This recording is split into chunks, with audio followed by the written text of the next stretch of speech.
यह चैनल भारतीय समाज में फैली कुरीतियों, अंधविश्वासों और कुप्रथाओं के प्रति समाज में जन चेतना जगाने का कार्य करता है। हमारा उद्देश्य अच्छी सभ्यता और श्रेष्ठ मूल्यों को आम आदमी तक पहुंचाना है। हमारा इरादा किसी भी व्यक्ति, समाज, समुदाय, आस्था या धर्म की भावनाओं को ठेस पहुंचाने का नहीं है। वीडियो में व्यक्त किए गए विचार पूर्ण रूप से वक्ताओं के हैं। चैनल का इन विचारों से कोई संबंध नहीं है। इस चैनल का कार्य केवल सामग्री का प्रसार करना है। नमस्कार दोस्तों, बहुत बहुत स्वागत है आपका हमारे पॉडकास्ट चैनल पे, वॉइस ऑफ आर्य पे। मैं अभिषेक आर्य और आज आपके लिए जो ये पॉडकास्ट हम लेके आए हैं, ये है बहुत ही इम्पोर्टेंट टॉपिक जो आप लोग पूछ भी रहे थे हमसे कि इस टॉपिक पे पॉडकास्ट कब आएगा। तो आज का पॉडकास्ट हमारा 16 संस्कार के ऊपर होने वाला है। आज हमारे साथ हैं डॉक्टर नरेंद्र वेदालंकार जी। आचार्य जी नमस्ते, कैसे हैं आप? बहुत अच्छे। आज आपके घर आ गए हैं अपना लाइटर कैमरा लेके। आपका स्वागत है, अभिनंदन है। और आचार्य जी, आज चर्चा को शुरू करते हैं। और शुरू करने से पहले मैं आपसे थोड़ा सा जानना चाहूंगा आपके बारे में कि आपकी क्या कहानी क्या रही है, आपका आर्य समाज के प्रति जुड़ाव कैसे रहा है? ये एक संयोग वशात ही है। मैं एक सामान्य परिवार से हूँ, जो एक सामान्य हिंदू परिवार है, जो बहुत कट्टर पौराणिक भी नहीं और कोई एकदम बहुत ऊंचे विचारों का सभी नहीं। एक सामान्य जो हिंदू परिवार होता है, तो उस परिवार से मैं हूँ। और हमारे एक परिवार से ही हमारे रिश्ते में चाचा लगते हैं, आचार्य अजीत कुमार शास्त्री जी।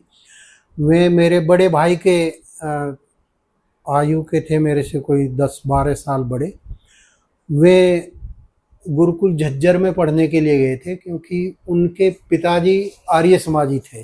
अच्छा। महाशय जय सिंह जी, वे आर्य समाजी थे। उन्होंने अपने एक बेटे को, 3 बेटे उनके, उनमें से एक बेटे को उन्होंने गुरुकुल झज्जर में पढ़ने के लिए भेजा कि देश सेवा के लिए और ऋषि ऋण से विमुक्ति के लिए। उन्होंने उस कामना से कि मैं अपने बेटे को संस्कृत का विद्वान बनाऊंगा और वेदों का विद्वान बनाऊंगा, तो उनको भेजा। जब वे उस समय गुरुकुल की जो परंपरा थी, वो एकदम प्राचीन परंपरा के आधार पर ही गुरुकुल चलता था कि जिसका एक बार प्रवेश गुरुकुल में हो गया तो वहाँ से पूर्ण विद्या प्राप्त करके ही, स्नातक होकर के ही आएगा बाहर। यानी आचार्य तक की उनकी जो शिक्षा प्रणाली, वो लगभग 12 साल का जो वो था, तो उतना वो पूरा पढ़ के ही बाहर आएगा। उससे बीच में कोई बाहर आता है तो वो फिर वापस नहीं उसको लेते थे। अच्छा। तो एक नियम, कठोर नियम थे। स्वामी ओमानंद जी, बाद में उनका नाम हुआ आचार्य भगवान देव जी, बड़े प्रसिद्ध थे, गुरुकुल झज्जर का उस समय में संचालन कर रहे थे जी। तो कठोर नियम थे। 12 वर्ष के बाद में वो पढ़ करके जब और आचार्य बन करके गांव में आए, तो गांव ने पूरे के पूरे क्षेत्र में एक चर्चा बनी। उसकी एक चर्चा, एक देखने के लिए हुजूम उमड़ गया लोगों का कि एक दिव्य ब्रह्मचारी, चमकता चेहरा, चेहरे पर तेज और बहुत सौम्य वाणी में बोलता है। मतलब एक ऐसा कि हाँ, एक निराला कुछ निर्माण हुआ है। मैं उससे प्रभावित हुआ और मेरे पिताजी ने मुझे गुरुकुल झज्जर में भेज दिया पढ़ने के लिए। 5वीं के बाद में 6ठी कक्षा से मैंने वहाँ से पढ़ाई शुरू की। गुरुकुल झज्जर में मैं पढ़ा लगभग 5 साल और उसके बाद में फिर मैं वहाँ से आ गया और दूसरे इसमें फिर मैं गुरुकुल कांगड़ी में पढ़ा। गुरुकुल कांगड़ी से मैंने वेदालंकार और MA की और वेद में PhD की।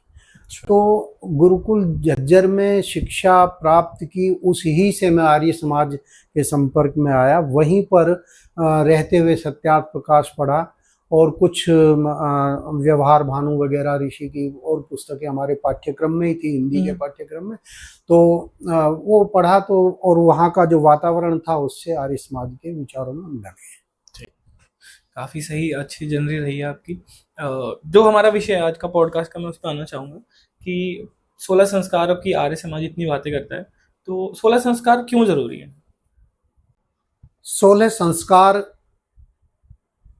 इसलिए आवश्यक हैं कि हम सामान्य अपने जीवन में जो जैसा है उसको ज्यों का त्यों हम स्वीकार नहीं करते। कुछ भी है उसमें हम परिष्कार करना चाहते हैं, सुधार करना चाहते हैं, संस्कार करना चाहते हैं। ठीक।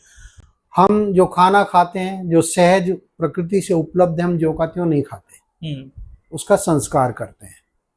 संस्कार करना का मतलब है कि उसमें गुणों का आदान करना, जो है हमें जैसा उपलब्ध हुआ उससे और अच्छा करके उसका हम उपयोग करें। तो जैसा हमें वस्त्र मिला, वस्त्र तक की भी यात्रा काफी लंबी है, वस्त्र बनने तक की भी, तो जैसा वस्त्र मिला उस वस्त्र को सिलवा करके और फिर उसका भी संस्कार करके तब पहनते हैं। उसको धो करके, उसकी प्रेस वगैरह करके अनेक तरह से, और फिर अलग अलग उनके जो है आप देखेंगे कि उसके वस्त्र विन्यास अलग अलग प्रकार से, वस्त्र वही है, उसको एक अलग संस्कार हम उसको देते हैं तो वो अलग पहचान देता है। ठीक। तो ये संस्कार जो है बहुत आवश्यक हैं, क्योंकि जैसा है उसको ज्यों का त्यों ही हम स्वीकार कर ले, ये मनुष्य के स्वभाव में नहीं है। मनुष्य इसको, हर चीज को और अधिक संस्कृत करना चाहता है और अधिक अच्छा बनाना चाहता है। तो हम अपने जीवन को क्यों ना अच्छा बनाएं, हम अपनी संतति को क्यों ना अच्छा बनाएं।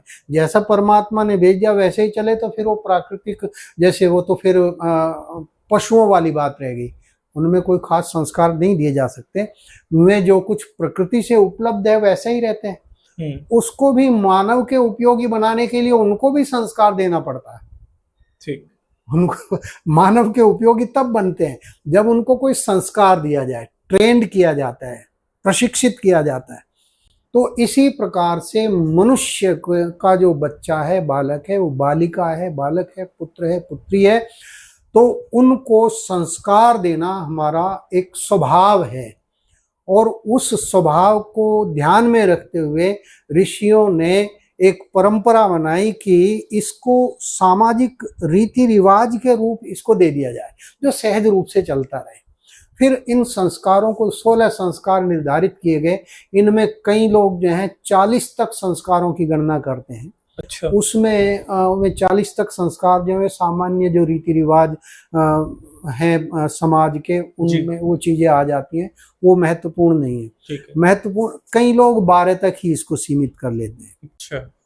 लेकिन सर्वमान्य जो पुरातन काल से चल रहा है, और इसको स्मृति जो है, मनुस्मृति है, याज्ञवल्क्य स्मृति है, तो उन स्मृति जो धर्मशास्त्र हैं उनसे भी जो अनुमोदित है वे 16 संस्कार हैं। और उन 16 संस्कारों को महर्षि दयानंद ने पुनः इस समाज को उनके प्रति, उन 16 संस्कारों के प्रति ध्यान आकृष्ट किया। देखा कि हमारा जो समाज है अपनी इस पुरातन परंपरा से दूर भटक रहा है जी। उसका परिणाम यह है कि हम अपनी संस्कृति को बच्चों तक नहीं पहुंचा पा रहे। संस्कृति जो है वो संस्कार पर आश्रित है। असल में संस्कृति और संस्कार दोनों, इन दोनों शब्दों का अर्थ एक ही है।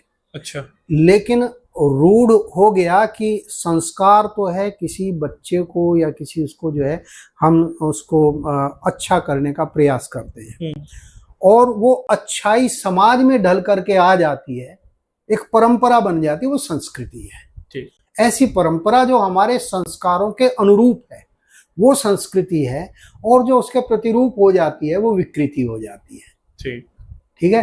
तो अपनी संस्कृति अक्षुण्ण रहे, हमारी संस्कृति आगे बढ़ती रहे, हमारी संस्कृति हमारी अगली जनरेशन, हमारी अगली पीढ़ी तक भी पहुंचे और आगे तक उसकी यात्रा चलती रहे, उसके लिए संस्कार करना आवश्यक है। ठीक। तो अगर हम इसमें चलें पहले संस्कार से 16 संस्कार तक, तो अगर आप हमें बताते चलिए पहला संस्कार कौन सा होता है? पहला संस्कार गर्भाधान संस्कार है। ठीक। और ये संस्कार जो है उसमें भी अलग चीजें हैं कि कई लोग जो है जात कर्म संस्कार से प्रारंभ करते हैं कि यहाँ से ये पहला संस्कार है, वो अलग प्रस्थान बिंदु तय लोग कर सकते हैं। हमारी समझ है, और जो महर्षि दयानंद ने भी जिसको अनुमोदित किया है, वो गर्भाधान संस्कार है। अच्छा। जहाँ पर वर कन्या दोनों एक गृहस्थी बसाने के लिए विवाह संस्कार के उपरांत और गृहस्थी में आए, तो अब जो एक नया जो प्राणी संसार में आना है उसका प्रारंभ जो है जी, वो गर्भाधान संस्कार से है। यद्यपि गर्भाधान संस्कार से पहले उनके संस्कार हो चुके हैं पहले माता पिता के, तो वे अपने उन संस्कारों से, विवाह संस्कार के पहले के संस्कार हैं, उनके साथ में आकर के वे विवाह के बंधन में बंधे हैं और एक नया शुभारंभ यहाँ से है, एक नए जीव का इस आगमन की तैयारी है। उस आगमन की तैयारी यहीं से उसका प्रथम परिचय इस संसार में किसी व्यक्ति का है। तो वो गर्भाधान संस्कार प्रथम संस्कार है और गर्भाधान संस्कार जो है वहीं से प्रारंभ हो जाता है। यानी कि हम जो है गर्भाधान संस्कार ऐसा, वो भी एक संस्कार करें, हम चाह करके, हम एक योजना बना करके संतति का निर्माण करने की मन के अंदर उत्कट अभिलाषा लेकर के, और तब हम गृहस्थ आश्रम में आए हैं और उसके उपरांत जो है फिर हम उसको प्रारंभ करते हैं। संस्कार विवाह संस्कार हो गया तो अब गर्भाधान संस्कार करें। वो गर्भाधान संस्कार जो है वो यथा समय दोनों की शारीरिक परिस्थिति है, समाज की स्थिति है, परिवार की स्थिति है, आर्थिक स्थिति है, अनेक प्रकार की स्थितियां हैं, उन सारी की सारी स्थितियों का समन्वय बना करके और फिर निर्धारित करें कि हमने तब गर्भाधान संस्कार करना है। अब गर्भाधान संस्कार के विषय में आप देखें कि कितनी तैयारी लोग करते थे। जैसे उल्लेख आता है योगेश्वर श्री कृष्ण के विषय में जी। रुक्मणी से विवाह हुआ और रुक्मणी से श्री कृष्ण का पहले से परिचय नहीं था, लेकिन रुक्मणी ने श्री कृष्ण के गुणों की चर्चा सुनी थी। उनके अनेक प्रकार के गुणों की पूरे समाज के अंदर चर्चा थी ही, वहाँ उनके भी कानों में चर्चा पड़ी और कहीं उनके चित्र वगैरह भी उन्होंने मंगवाए और उससे जो है उनके बारे में अच्छी तरह जानकारी प्राप्त की और रुक्मणी मन ही मन अपना हृदय श्री कृष्ण जी को दे बैठी, लेकिन श्री कृष्ण जी को पता नहीं है। अब अपने माता पिता से वो कहती है कि मैं उनके साथ विवाह करूंगी, लेकिन माता पिता जो राजनीतिक दृष्टि से दूसरे खेमे से थे तो उन्होंने उस बेटी को राजनीतिक औजार बनाने का प्रयास किया और उन्होंने उसका विवाह निश्चित कर दिया शिशुपाल के साथ। अच्छा। लेकिन रुक्मणी को ये पसंद नहीं था जी। तो रुक्मणी ने पत्र लिखा श्री कृष्ण जी के पास में, सूचना भिजवाई और विवाह की तैयारियां हो गई हैं, माता पिता नहीं मान रहे हैं, लेकिन मैं आपको दिल दे बैठी हूँ, विवाह आपसे करूंगी। ठीक है जी। श्री कृष्ण ने आए और वहां पर जो है एक प्रकार से वो रुक्मणी हरण के नाम से ही उस चीज को कहा जाता है। रुक्मणी स्वेच्छा से श्री कृष्ण के रथ पर आकर के बैठी, श्री कृष्ण लेकर के आ गए। महलों में आकर के द्वारका में उनका विवाह संस्कार हुआ, विधिवत विवाह संस्कार हुआ। विवाह संस्कार के उपरांत जो है श्री कृष्ण जी ने रुक्मणी से ये एक प्रस्ताव दिया कि मेरी कामना है, मेरा व्रत है कि विवाह के बाद 12 वर्ष तक ब्रह्मचर्य का पालन करेंगे, उसके बाद हम गृहस्थ आश्रम के धर्म का निर्वाह करेंगे। अच्छा। क्यों? क्योंकि राजकुमारी है, महलों में पली है, तो हो सकता है कि उसके में संस्कार उस तरह के ना हो, शारीरिक और वो अभ्यास उस तरह का ना हो कि वो एक उत्तम संतान को जन्म दे सके। ठीक है, श्री कृष्ण है कि वे तो अपने आप को तपस्वी जीवन उन्होंने अपने आप को ढाला है, लेकिन आने वाली जो राजकुमारी है तो हो सकता है कि वो उतनी उत्तम संतान देने में सक्षम ना हो, तो उसमें भी ब्रह्मचर्य की साधना और तपस्या ये होनी चाहिए। तो 12 वर्ष का उन्होंने किया और उसके लिए कहते हैं कि बद्रिका आश्रम में 12 वर्ष तक उन्होंने दोनों ने साधना की, उसके बाद गृहस्थ आश्रम में आए। अच्छा। और तब प्रद्युम्न जैसा प्रतापी पुत्र उनको प्राप्त हुआ। तो यहाँ पर जो है गृहस्थ आश्रम विवाह संस्कार के बाद भी जो है तुरंत ही गर्भाधान संस्कार हो ऐसा नहीं है, इसमें कुछ समय हो सकता है और सर्वसम्मति से वो अगले दिन भी घर में आकर के 3 दिन बाद भी 2 दिन बाद भी गर्भाधान संस्कार हो सकता है। उसकी एक संस्कार की एक प्रणाली है, वो संस्कार होगा, यानी कि यज्ञ आदि जो है उनके माध्यम से और बड़े बुजुर्गों के आशीर्वाद से उस ये जो है गर्भाधान संस्कार होता है। उसका उद्देश्य वही है कि जिस प्रकार की हम संतान चाहते हैं उस तरह का हम अपनी मानसिकता बना लें। अच्छा, तो फिर मनचाही संतान प्राप्त होगी। ठीक, चलते हैं दूसरे संस्कार की तरफ। फिर गर्भाधान के बाद, गर्भाधान संस्कार के बाद में पुंसवन संस्कार है। पुंसवन संस्कार, जब गर्भ स्थिति का पता लगता है तो उस समय तो पुंसवन फिर तीसरे नंबर पर आ जाता है। वहां पर सीमंतोन्नयन संस्कार है। ठीक, जब गर्भ स्थिति का पता लगा तो यानी वो सीमंतोन्नयन है, लेकिन सीमंतोन्नयन अब वो हर 2 महीने बाद में होना चाहिए। अच्छा, हर 2 महीने में होना चाहिए। तो और वे युग्म हो 2 महीने, जैसे जब पता लगा तब, फिर 2 महीने में, फिर 2 महीने में, तो इस तरह से। तो अब वो खिसक करके परंपरा में आ गया कि वो 8वें महीने में पुंसवन संस्कार कर रहे हैं। 6ठे में, 8वें में पुंसवन संस्कार करते हैं। ये क्या नाम, सीमंतोन्नयन। तो गर्भाधान संस्कार के बाद में जो अब परंपरा में जो चल रहा है और विधि में भी उसको लिया है, मैं तो वहां पर पुंसवन संस्कार को दिया है। पुंसवन संस्कार का शाब्दिक अर्थ जो है वो है एक पुत्र की प्राप्ति की कामना से किया जाने वाला संस्कार। अच्छा, पुत्र की प्राप्ति की कामना से किया जाने वाला संस्कार, ये पुंसवन संस्कार का शाब्दिक अर्थ है। महर्षि दयानंद ने यहाँ पर एक क्रांतिकारी विचार दिया और उन्होंने कहा कि पुंसवन संस्कार का यहाँ पर मतलब है कि जो गर्भस्थ शिशु है, चाहे वो पुत्री है चाहे पुत्र है, चाहे वो स्त्री है चाहे पुरुष है, किसी भी उसमें है, वो गर्भस्थ शिशु स्वस्थ रहे। अच्छा, और अच्छी प्रकार से उसके अंग आदि का ठीक से विकास हो, तो इस कामना से संस्कार किया जाता है। अच्छा, इसमें औषधि प्रयोग भी है जी। औषध प्रयोग जो है उसमें ये गिलोय और गूलर की जो ये क्या नाम, बरगद, गिलोय और बरगद की कोपल जो है उनका रस निकाल करके और गर्भिणी स्त्री के नासिका में डाला जाता है, चुआया जाता है। उसको सूंघना होता है, मसल करके सूंघ सकते हैं, थोड़ा सा उसको पीस करके कपड़ छान करके उसको डाल सकते हैं।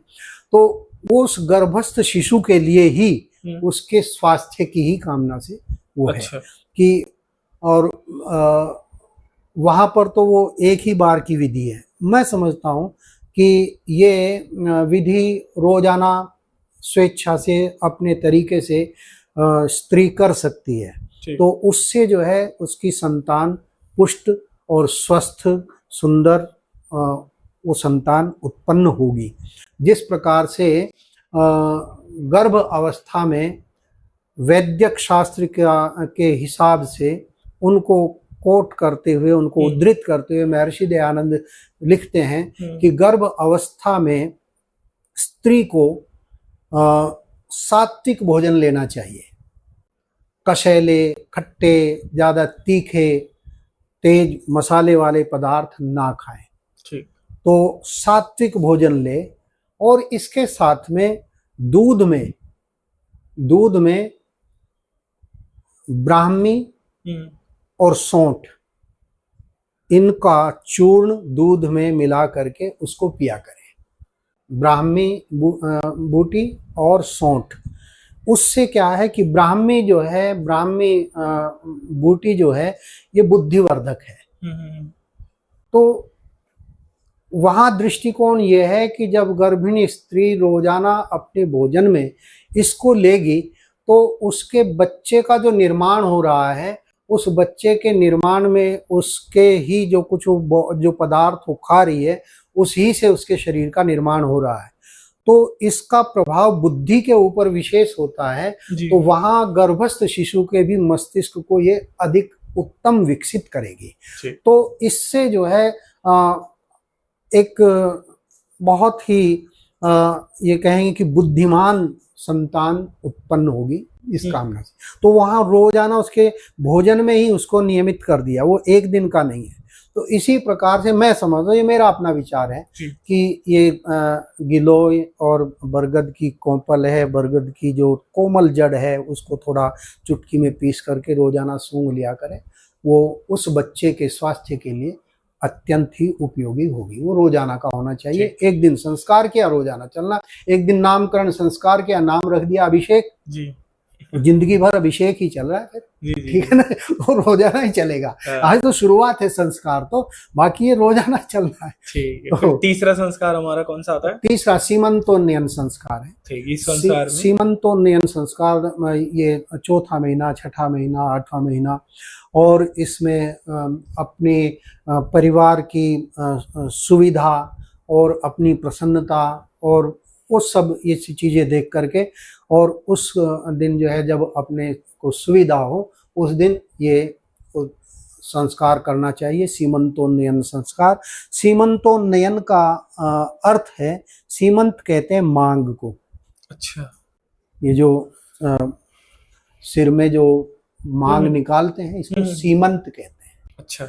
और स्त्रियां क्योंकि बड़े बाल रखती हैं तो वहां पर मांग निकलती ही निकलती है, चाहे बीच में हो चाहे दाएं बाएं हो, मांग होगी होगी। आपने नहीं निकाली तो भी बाल इधर उधर पड़ जाएंगे तो मांग फिर भी आ जाएगी। तो इसलिए स्त्री का एक नाम सीमंतिनी है।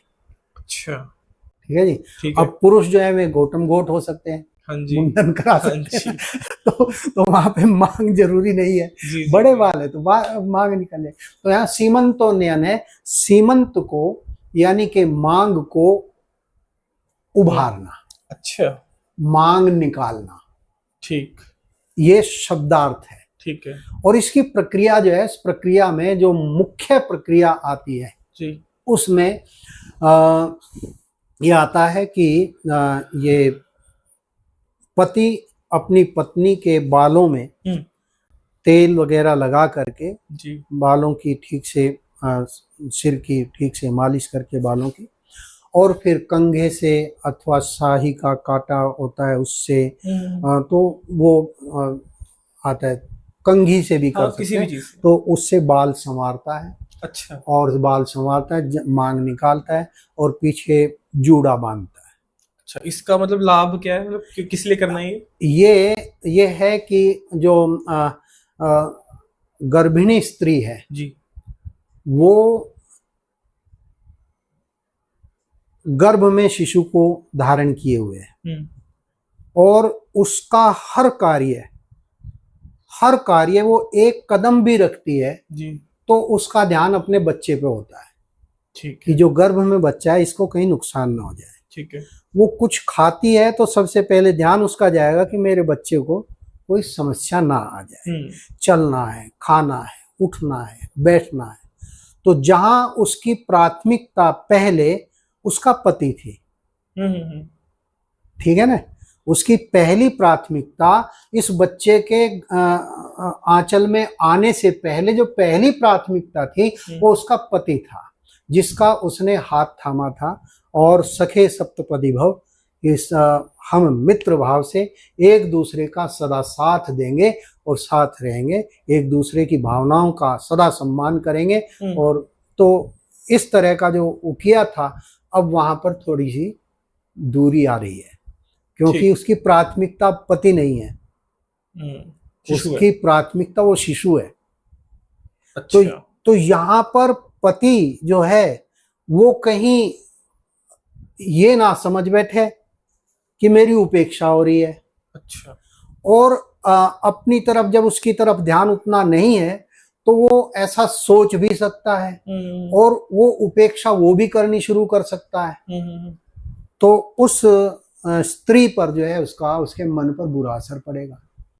तो यहाँ पर उसको ये करके दिखाया जाता है कि इसके जो नैतिक दैनिक जो जीवनचर्या है, इस जीवनचर्या में भी इसको सहयोग की आवश्यकता है। ये अपने बाल पहले खुद कर लेती थी, ठीक है, अभी भी कर सकती है, लेकिन पति विशेष रूप से उसको दिखाया कि आपकी जिम्मेदारी है कि इनके छोटे छोटे से कार्यों में भी आपने हाथ बटाना है, सदा इनके साथ में कंधे से कंधा मिला करके रहो, ताकि इनको ये एहसास ना हो जाए कि मैं इस बच्चे को गोद आंचल में लेकर के मैं तो कटी गई दुनिया से, ठीक है ना। तो उसका इसके लिए असर क्या होगा कि अगली पीढ़ी पर, यानी आने उस बच्चे के मस्तिष्क के निर्माण में उसका बुरा असर पड़ जाएगा। तो घर के अंदर उल्लास का वातावरण बना रहे, बड़े बुजुर्गों का सम्मान, वो जो है सम्मान होता रहे, उनका आशीर्वाद मिलता रहे, उसके लिए एक आयोजन कर लिया कि बैठो, तो यहाँ उनका सम्मान भी हो जाएगा, उनसे आशीर्वाद भी मिलेगा, और वो एक रूटीन में वो चीज एक चक्र जैसे रहेगा। तो ये गर्भ अवस्था में ये दो संस्कार जो हैं, पुंसवन संस्कार और सीमंतोन्नयन संस्कार, गर्भ अवस्था के संस्कार। तो ये 3 हो गए हमारे। फिर इसके आगे चौथा, इसके आगे फिर जात कर्म संस्कार है। अच्छा, बच्चे का जन्म है। ठीक, बच्चे का जन्म हुआ तो इस बच्चे का जन्म होता है, तो जन्म हुआ तो सबसे पहले बच्चे के पिता को, पहले तो माँ को ही दिया जाए। हाँ जी, हाँ जी, हाँ जी, ये आपका बच्चा है, पुत्र है, पुत्री है, जो भी है, जैसा भी है, उसको फिर वो जो है पिता को देती है जी। अब पिता के गोद में बेटा आया जी, वो दादा दादी को भी दे सकते हैं पहले, कोई ऐसी बात नहीं है वो, लेकिन जहां उत्तरदायित्व है वो पिता का है। अच्छा। पिता की गोद में जब बच्चा आया तो पिता का जो उत्तरदायित्व है, जो कर्तव्य है, उसको याद दिला दिया गया। याद क्या दिलाया गया जी? कि इस बच्चे का निर्माण करना आपका काम है।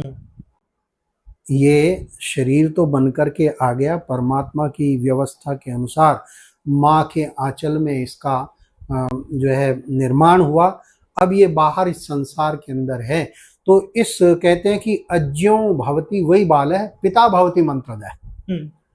बालक अबोध होते हैं और पिता मंत्रदय, उनको सही सीख देना पिता का काम है।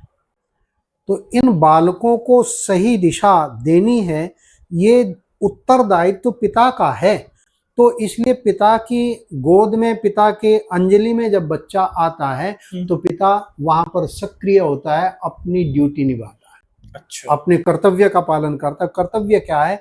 मंत्रदान, ठीक, उसको सलाह देनी है। तो पहली सलाह वो देता है कि बच्चे के को लेकर के और उसके कान में एक शब्द बोलता है, ठीक, वो बोलता है ओम। हाँ जी, पहला शब्द कान में ओम। ओम उद्देश्य है, उद्देश्य के साथ ये चीज है कि पहला शब्द जो कि पूरे की पूरी सृष्टि का शब्द है जी, पूरी की पूरी सृष्टि की जो ध्वनि है वो ओम की ध्वनि है। जो अंतरिक्ष में कहीं लोगों ने रिकॉर्ड की तो उसकी गुंजार है, वो ओम की ध्वनि, मानो पूरा ब्रह्मांड जो है ओम की ध्वनि कर रहा है। तो ओम जो ध्वनि, जो प्रकृति की ध्वनि है, उसी ध्वनि को परमात्मा का नाम दिया गया। परमात्मा ओम है, ठीक है। तो वो परमात्मा का मुख्य और निज नाम ओम है। तो इसलिए इस जो आत्मा इस शरीर के अंदर विद्यमान है, उस आत्मा को, उस पुत्र को, पुत्री को, उस आत्मा को पिता संबोधित करता है और उसके कान में कहता है ओम अमृतो असि। अच्छा, ओम अमृतो असि। तो कहता है कि ओम तू परमात्मा का नाम, हाँ जी, और फिर तू अमृत स्वरूप है। अच्छा, वो अमृत स्वरूप है। और फिर वो कहता है कि वेदो असि, ठीक है, ओम वेदो असि, तू वेद स्वरूप है। ठीक, वेद स्वरूप, यहां पर वेद शब्द के दो अर्थ हैं। विद धातु से शब्द बनता है वेद। हाँ जी, विद्लि ज्ञाने लाभे च और अर्थ है। तो ज्ञान के अर्थ में, लाभ के अर्थ में विद धातु का प्रयोग होता है। ज्ञान, नॉलेज, जानकारी, ठीक। तो कहते हैं ओम वेदो असि, पहला शब्द जो कहता है वेदो असि, कि तू वेद स्वरूप है, तू ज्ञान स्वरूप है, तो चित्त स्वरूप है, ज्ञान स्वरूप है। और ज्ञान स्वरूप है तो इसका उद्देश्य यह भी है कि अपने इस स्वरूप को भूलना नहीं। इस दुनिया में आकर के तेरा जो वास्तविक स्वरूप है, ज्ञान स्वरूप तू है, तो तुझे निरंतर ज्ञान प्राप्त करने के लिए प्रयत्नशील रहना है जी। एक पहला मंत्र दे दिया। दूसरे अपने हिसाब की बात कही, उसी ओम वेदोसी शब्द से ही वेद लाभ भी है। विद से ही विद्या बनता है, विद धातु, और विद धातु से ही वित्त बनता है। और सांसारिक दृष्टि से, भौतिक दृष्टि से सांसारिक धन जो है ये वित्त है, लेकिन सबसे बड़ा वित्त तो ज्ञान ही है। हाँ जी, हाँ जी जी। तो सबसे बड़ा धन बताया, विद्या धनम सर्व धन प्रधानम, विद्या धन सब धनों से में सबसे प्रधान धन है। तो वहाँ विद्या के हिसाब से, ज्ञान के हिसाब से कहा, लेकिन ये भौतिक दृष्टि से भी कहता है कि वेदो असि, तू वेद स्वरूप है, तू वित्त है। गृहस्थी का सबसे बड़ा धन उसकी संतान है, ठीक। क्योंकि गृहस्थ आश्रम में आए ही उत्तम संतान की प्राप्ति के लिए, और संतान को अपने से अधिक उत्तम संतति संसार को दे जाने के उद्देश्य से गृहस्थ आश्रम में आते हैं। आम आदमी को इस बात का पता नहीं है। ये संस्कार करेंगे तो बताएंगे, संस्कार होंगे नहीं तो पता ही नहीं, लोगों का अंधाधुंध चल रही है। तो बताएं कि भाई गृहस्थ आश्रम में आने का उद्देश्य है संतान की प्राप्ति, और उस संतान का निर्माण करना, ऐसा निर्माण करना कि अपने से बेहतर संतान संसार को दे जाए। ठीक। जैसे कि हम अपने जैसे घरों में हम रहे हैं, उससे अच्छा घर अपने बच्चों के लिए बनाते हैं, ठीक है। तो कोई भी है तो अपना पूरा परिवेश है उसको सुधारने का प्रयत्न करते हैं। हम रहे ना रहे, आगे आने वाली पीढ़ियां जो हैं उसका अब तो है ना, वो अपने देश की उन्नति के लिए, अपने समाज के सुविधाओं का ये सारा का सारा करते हैं अगली पीढ़ी के लिए, आने वाले लोगों के लिए। यानी कि हम संसार को और अधिक बेहतर बनाने का प्रयत्न करते हैं, तो अपनी संतानों को भी हम और अधिक अच्छा बनाने का प्रयत्न करें। तो इसके लिए जो है ये जात कर्म संस्कार किया जाता है। ठीक, यहाँ हमारा चौथा संस्कार पूरा होता है। ठीक है, पांचवे का क्या नाम? जात कर्म संस्कार के उपरांत जो है निष्क्रमण संस्कार होता है। अच्छा। निष्क्रमण, ये बच्चा जो उत्पन्न हुआ है, तो इस बच्चे का एक निष्क्रमण है। उससे पहले भी नामकरण संस्कार भी कर सकते हैं। तो क्योंकि नामकरण संस्कार जो है वो 10वें दिन 11वें दिन किया जा सकता है। ठीक है। तो नामकरण संस्कार ही लीजिएगा इसके बाद में, जात कर्म के बाद में इसको नाम देना है। यहाँ तो पिता ने तो कह ही दिया कि वेदो असि, लेकिन संसार के हिसाब से, क्योंकि सभी के फिर अलग अलग पहचान के लिए तो हर रूप पर एक अलग नाम रखने की परंपरा है, तो पहचान हो सके तो एक नाम देना है। तो नामकरण संस्कार, नामकरण संस्कार भी जो है, यानी कि उसमें हम एक अच्छा सा कोई नाम रखे अपने बच्चे का, यदि वो हमारी संस्कृति से जुड़ा हुआ है तो वो चीजें और उस बालक के मन के अंदर वो अच्छा आचार्य जी, एक क्वेश्चन है मेरा यहाँ पे। हाँ, जब नामकरण संस्कार की जैसे बात चल रही है, हाँ, तो इसमें हम देखते हैं जन्म कुंडली जब बनती है, जन्म पत्री जो भी होता है, हाँ, उसके हिसाब से नाम वो अक्षर निकलता है और फिर उस पे नाम रखना होता है। तो इसमें कितना सच है, या ऐसा ही होना चाहिए, या हम अपने हिसाब से भी कोई नाम रख सकते हैं? ये अपने ही हिसाब से नाम रख लेना चाहिए। ये केवल आपका सहयोग करने के लिए ये है कि आप उलझन में है कौन सा नाम रखें, तो एक उन्होंने बता दिया कि भाई इस राशि का है तो ये ऐसा नाम रख लो, इस राशि का है, वो एक सहयोग के लिए है। तो जैसे आपकी जो है पाठ्य पुस्तक है जी, जो आपके कोर्स में लगी है, खास तौर पे इसमें आकर के आपके स्नातक स्तर पर जो है, तो वहाँ पर एक जो पाठ्य सामग्री जो आपके कॉलेज के द्वारा, यूजीसी के द्वारा और आपके यूनिवर्सिटी के द्वारा निर्धारित है, तो उसमें कोई खास पुस्तक निर्धारित है कि ये उसके साथ में फिर कुछ और पुस्तकें भी संदर्भ के लिए दे दी जाती हैं, है ना। वे है ना, वे केवल आपको अतिरिक्त जानकारी के लिए होती है। आप चाहें तो भाई वो भी देख लो, वो भी देख लो, तो ऐसा है। तो ये केवल इसका है, इससे ज्यादा इसका कोई महत्व उपयोग नहीं है, उपयोग नहीं है। और खास बात है, इससे उलझन और होती है जी। उलझन और आती है, क्योंकि अगर किसी राशि में किसी नक्षत्र का जो है अक्षर जी। वो ख आया, हाँ जी। अब ख पे नाम ही नहीं है, हाँ है नहीं ख पे नाम ही नहीं, क्या रखेंगे आप? हाँ जी। हाँ जी। ठीक है ना। और इसी तरह से ng पे भी आ जाता है, हाँ य पे भी आ जाता है। अक्षर हैं जो उनके नक्षत्रों के जो अक्षर हैं संबंधित जो जोड़े हुए हैं, तो वे ऐसे भी अक्षर हैं जिनका हमारे इसमें कोई उपयोग कोई नहीं है। उपयोग ही नहीं, कोई नाम ही नहीं बनता। ठीक। अब क्या करें? अब जैसे ख आया, अब क्या करें? तो फिर क्षय को ख कर दिया, खेमचंद नाम रखा। हाँ। अरे अच्छा, अब फ आ गया, फ पे रखे, क्या रखेंगे? तो फकीर चंद रख दिया नाम अब वो भी नहीं रख सकते, क्या करेंगे? ठीक अरे है। तो फिर शॉर्टकट ढूंढते, फे आया तो पीएच हो गया, चलो इंग्लिश वर्तनी के अनुसार इसको पी से रख दो।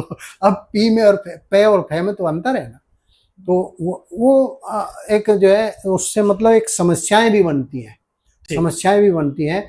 उसका लाभ कुछ नहीं है, केवल एक जैसे नामों की पुस्तक आ गई तो उसमें से आपको सहयोग मिल जाता है कि भाई इसमें से देख ले कोई, उसी तरह से उसका भी एक राय है। इस राशि का है तो इसी अक्षर पे रख लो, इस राशि का इसी अक्षर पे रख लो। तो अब केवल सहयोग करने के लिए उसमें भी एक नक्षत्र पे एक ही अक्षर है। अच्छा। नक्षत्र की जो 4 वे हैं, उसमें जो इसके 4 दशाएं हैं, नक्षत्र जो है वो लगभग एक नक्षत्र में चंद्रमा लगभग 24 घंटे रहता है जी। 24-25 घंटे, 26 घंटे भी होता है। तो उस नक्षत्र के जो 24-26 घंटे का जो समय है उसको 4 हिस्सों में बांट लेते हैं, और 4 हिस्सों में बांट करके उसका जो पहला चरण है उसका अक्षर अलग है, दूसरे चरण का अक्षर अलग है, तीसरे का अलग है, चौथे का अलग है। ठीक है। और वे अक्षर ऐसे भी हैं कि उन पे नाम ही नहीं है, क्या करेंगे? तो उससे उलझन भी है, वो तो त्याज्य है, उसके कोई मायने नहीं है, उसका हमारे जीवन से कोई उस तरह का संबंध नहीं है। रा से राम है, रा से ही रावण भी है। ठीक है। वे राम से नाम रखने से कोई राम जैसा बनेगा नहीं, वो रावण जैसा भी बन सकता है। ठीक है। और जरूरी नहीं कि वैसा ही बने, कुछ और भी बन सकता है। तो उससे कोई मतलब नहीं, वो तो एक पहचान के लिए, तो वो त्याज्य है, उसमें उलझन में पड़ने की आवश्यकता नहीं है। तो फिर 5वां हमारा संस्कार आ जाता है, नामकरण संस्कार। नामकरण संस्कार, तो नामकरण संस्कार में कि एक अच्छा सुंदर सा जो कर्ण प्रिय नाम हो और जिसके अच्छे गहरे से अर्थ हो, बच्चे के ऊपर भी उसका अच्छा असर पड़े, उस तरह के अच्छा सा नाम कोई रखे। अच्छा, नाम से प्रभाव पड़ता कभी? नाम से वैसे कोई प्रभाव नहीं पड़ता। अब छठा संस्कार हमारा कौन सा होता है नामकरण के बाद? वो कहते हैं कि आंख के अंधे नाम के नैन सुख। और लाला फकीर चंद करोड़पति है। ठीक है। नाम से कुछ। लक्ष्मी चंद कंगाल है। तो कोई फर्क नहीं पड़ता। ठीक है जी। हाँ, ये है कि अच्छा सा होता है तो कर्णप्रिय होता है, तो बेकार सा नाम ना हो, चिंटू पिंटू क्या है भाई, तो वो उस तरह, इसलिए अच्छा सा नाम कोई रखे। अगला हमारा संस्कार छठा, इसमें और नाम की परंपरा में महर्षि दयानंद से जो है, किसी ने महर्षि दयानंद ने किसी से नाम पूछा, क्या नाम है भाई तुम्हारा? कहते जी मेरा नाम कूड़ामल। अच्छा। कहते अरे जब कूड़ा कह दिया तो फिर मल कहने की क्या जरूरत है, इतना ही काफी था, बदल लो इसको भाई, ठीक नाम ये अच्छा कूड़ामल कोई नाम हुआ। एक आर्य समाज के एक उपदेशक थे, पंडित जी संस्कार वगैरह कराते थे, उनके जो है यजमान के यहाँ पे कोई बालिका उत्पन्न हुई और उन्होंने कहा पंडित जी बच्ची का नाम सुझाओ, क्या नाम रखें? कई नाम बताए, पसंद नहीं आए, उनके भी सुने, इधर इनको नहीं पसंद आए, तसल्ली नहीं हुई। फिर पूछा कि भाई अच्छा ये बताओ 2 भाई भी तो हैं इसके पहले? कहता हाँ जी हैं। तो उनके क्या नाम है? तो कहते हैं कि जी एक का नाम लाहौरी मल है, एक का नाम किशोरी मल है। तो कहते हैं रावलपिंडी कहाँ छोड़ रहे पीछे भाई। तो नाम का रखना जो है जी। ये एक संस्कार किया जाता है, इसलिए कि माता पिता को भी एक अच्छा सा नाम चुनने में सहयोग मिल जाए। इतने 10, 20, 50 लोग अपने मित्र रिश्तेदार इकट्ठे होते हैं, अगर हमें समझ में नहीं आ रहा है तो वे भी कोई सलाह दे देंगे, जी। अच्छा सा नाम बच्चे का आ जाएगा और फिर उस नाम का प्रचार भी वहीं पर हो गया। सब इकट्ठे किए, यज्ञ किया और नाम बताया, प्रसाद वितरण किया और आशीर्वाद मिल गया। तो ये जो है नामकरण की परंपरा, हर एक संस्कार के साथ में यज्ञ जुड़ा हुआ है जी, समाज जुड़ा हुआ है, ठीक, परिवार जुड़ा हुआ है। तो ये हमारी संस्कृति के उन्नयन में सहयोगी बनता है। समय समय पर हर संस्कार के साथ में जिस बच्चे का संस्कार हो रहा है उसके तो अंतर मन पर, उसके मनस्पटल पर वो छवि छप रही है, वो अबोध ही है लगभग, और लेकिन बाकी जो हैं वे सुबोध हैं, उनको उन चीजें समझ में आती हैं। तो रिपीटिशन होता है एक प्रकार से, बार बार वो चीजें सुनते हैं, तो उसका हमारे मन मस्तिष्क के ऊपर और हमारे आचरण व्यवहार पर उत्तम प्रभाव पड़ता है। इस कारण से ये संस्कार किए जाते हैं। नामकरण संस्कार हो गया, आगे की बात करें। ठीक, हाँ, आगे छठा संस्कार हमारा फिर। अब छठा संस्कार जो है ये निष्क्रमण संस्कार है। ठीक, निष्क्रमण संस्कार जो है ये बच्चा जो उत्पन्न हुआ है ये बाहरी वातावरण में कब जाएगा। ठीक, तो महर्षि मनु कहते चतुर्थे मासी निष्क्रमित, चौथे महीने में बाहर, घर से बाहर, कमरे से नहीं, घर से बाहर बाहरी वातावरण दिखाना है। तो चौथे महीने में, और उसमें भी सर्वप्रथम क्या दिखाएं, चंद्रमा। अच्छा, पहले चंद्रमा दिखाएं, यानी कि पूर्णमासी अगर हो तो ज्यादा उत्तम है, या उसके आसपास की तिथि जिस समय शाम के समय सोने से पहले चांद के दर्शन हो जाए। तो और ऐसा अगर मैं यहाँ पे रुकूंगा तो ऐसा क्यों कहा गया है कि चौथे महीने से पहले घर से बाहर नहीं लेके जाना? क्योंकि उसकी जो आंखें हैं उतना उनकी कोमल हैं, बाहरी तेज प्रकाश है सूरज की धूप, तो उसको आंखों को नुकसान हो सकता है। तो इसलिए वो 4 महीने का टाइम, 4 महीने का टाइम है। आजकल इस बात की लोगों को जानकारी नहीं है, ध्यान नहीं देते, तो छोटे छोटे से नन्हे से बच्चों के मोटे मोटे चश्मे लग जाते हैं। ठीक है, क्योंकि उसके आंखों के बहुत सूक्ष्म ऊतक हैं, कोशिकाएं हैं, उनका विकास हो रहा है, और सूरज की प्रचंड धूप जो है, उसकी चमक जो है, उनको चुंधिया सकती है, तो नुकसान पहुंचा सकती है। तो उसकी सुरक्षा के लिए है। और फिर बाहरी वातावरण पूरा ही आप देखें तो उसमें भाई धुआं भी है, धूल भी है, गंदगी भी है, इधर उधर आने जाने वाले दूसरे लोग भी हैं, कहीं दूर के परिचित हैं, आते जाते बच्चे के सिर पे हाथ रख दिया, गाल सहला दिए, चल दिए, तो पता नहीं कैसे कोई आ रहा है, गंदगी से बचाओ, और इस बच्चे को नुकसान हो जाएगा, कोई बैक्टीरिया उसके शरीर में प्रवेश करेगा, बीमार हो जाएगा। तो वो ठीक हो जाए उसके हिसाब से फिर चौथा महीना उसमें रखा जाता है। और उसमें भी यानी कि दिन में नहीं निकालना है बच्चे को, शाम के समय किसी पार्क वगैरह में अच्छी जगह पर माता पिता उस बच्चे को लेकर के जाए और चांद के दर्शन कराए। तो ये है। ठीक है, उसके बाद फिर 7वां संस्कार हमारा फिर है निष्क्रमण के उपरांत फिर एक संस्कार आएगा, अन्नप्राशन संस्कार। ठीक, अन्नप्राशन संस्कार जो है, बच्चा अभी तक अपनी माँ के दूध पर निर्भर है, तो 6 महीने तक बच्चे को हर हाल में यथासंभव प्रयास करके माँ के दूध पर ही निर्भर रहना चाहिए। 6 महीने केवल माँ का दूध। और ये जो बोतलें लगा देते हैं, कहते हैं निप्पल्स जो हैं ये बेबी किलर है। अच्छा जी, क्यों? क्योंकि बाहरी वातावरण में जितने बैक्टीरिया हैं वे उसके माध्यम से जाएंगे।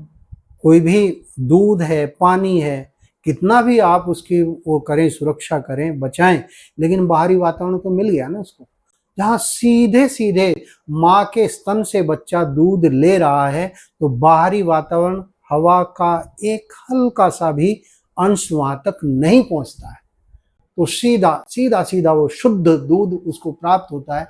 तो बच्चा जो 6 महीने की अवस्था तक, जिस बच्चे को पानी भी नहीं दिया जाता ऊपर से, ठीक है ना, केवल माँ का दूध दिया जाता है, तो आयुर्वेद का ये दृष्टिकोण है और आधुनिक मेडिकल साइंस भी इसको प्रूव कर रही है कि वो बच्चा जिसको 6 महीने तक केवल और केवल माँ के ही दूध पर निर्भर रखा गया है, उस बच्चे को 99% संभावनाएं हैं कि उसको जीवन भर किसी औषधि की आवश्यकता नहीं पड़ेगी।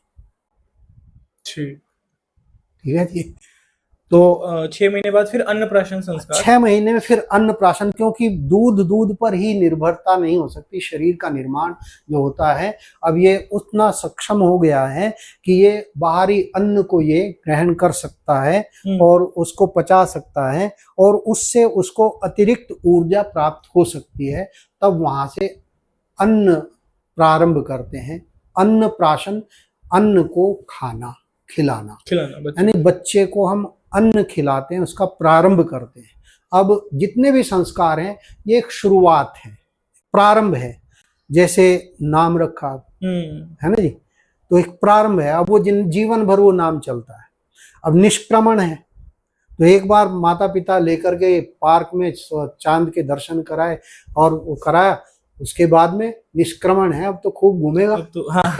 अब वो रोजाना का ही है, फिर तो चलेगा ना। तो इसी प्रकार से अन्नप्राशन जो है, अन्न जिस दिन हम प्रारंभ कर रहे हैं, वो 6 महीने का समय होना चाहिए और उस समय जो है बच्चे को अन्न को जो है प्रारंभ करें।